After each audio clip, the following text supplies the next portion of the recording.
He left me standing on the side of the highway, rain soaking through my dress, mascara bleeding into the blur of headlights. His words still rang in my ears. "You need a lesson." Then he drove away. No hesitation, no glance back, just the taillights shrinking into the storm. I didn't argue, I didn't chase, I only watched, silent. Because his cruelty didn't wound me anymore, it freed me. Minutes later, a black truck slowed beside me. The door opened. My bodyguard, my shadow, stepped out. Calm, ready. His eyes met mine with quiet understanding. I smiled as I climbed in. My husband thought this was punishment. He didn't know it was the last mistake he'd ever make. I met David 10 years ago. He was charming then, magnetic in a way that pulled me into his orbit.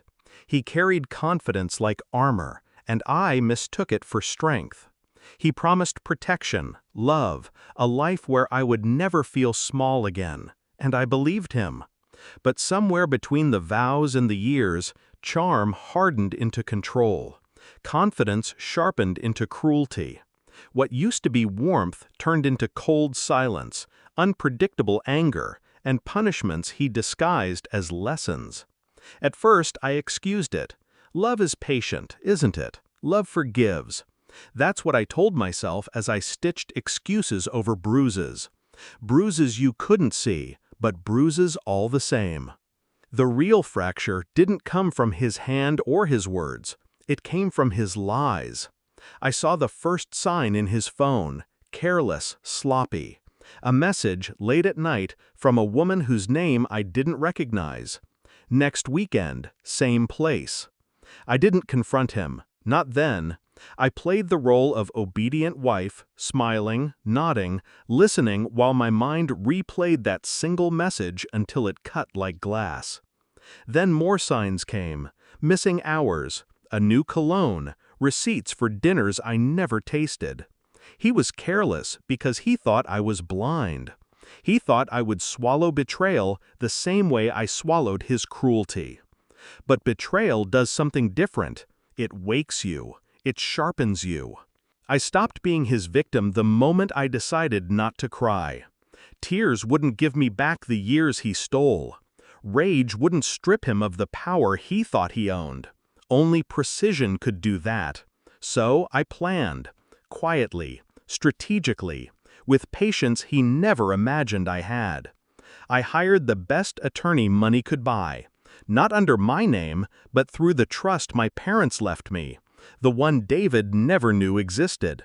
I gathered evidence, messages, photos, bank transfers, the hotel bills he signed without care. I documented every bruise on my soul in the form of financial ledgers and legal traps. Piece by piece, I built a case, not for divorce, but destruction. He didn't notice when I stopped reacting. He mistook my silence for submission. That was his mistake. I moved money first. Everything tied to my accounts funneled safely away. I froze the joint credit cards under the guise of fraud protection. He laughed at the inconvenience, never realizing it was the first cut. Then came the house. The mortgage was under both our names, but the land? That was my family's, signed to me alone, a detail he had overlooked. I sold it quietly, legally, leaving him no claim. By the time the papers reached him, his empire of control was already collapsing. He just didn't know it yet. Which brings me back to the rain. When he left me stranded that night, I knew it was time. I returned home in the black truck, my bodyguard silent as stone beside me.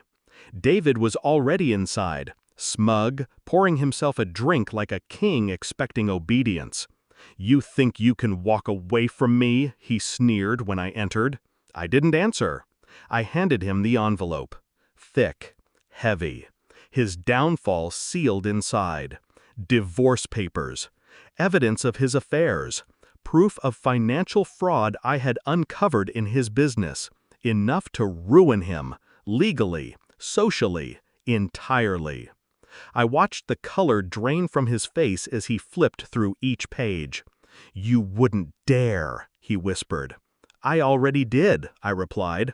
My voice was calm, steady, colder than his storm ever was. He realized then that the lesson he tried to teach me had rebounded. The leash he thought I wore had turned into a noose around his own neck. By the end of that week, he was gone. Out of the house, out of money, out of power. His mistress vanished when the accounts dried up. His business partners cut him loose when they saw the investigations. His pride, his most precious armor, crumbled in front of him. And me? I wasn't broken. I wasn't waiting for him to change, to love me, to choose me again. I was free. The rain that night wasn't punishment. It was baptism, a cleansing. David thought leaving me on that road was cruelty. He thought it was control. But in truth, it was surrender. Because the moment he drove away, soaked in his arrogance, he handed me the only thing I needed, an ending. And I used it to write my own beginning.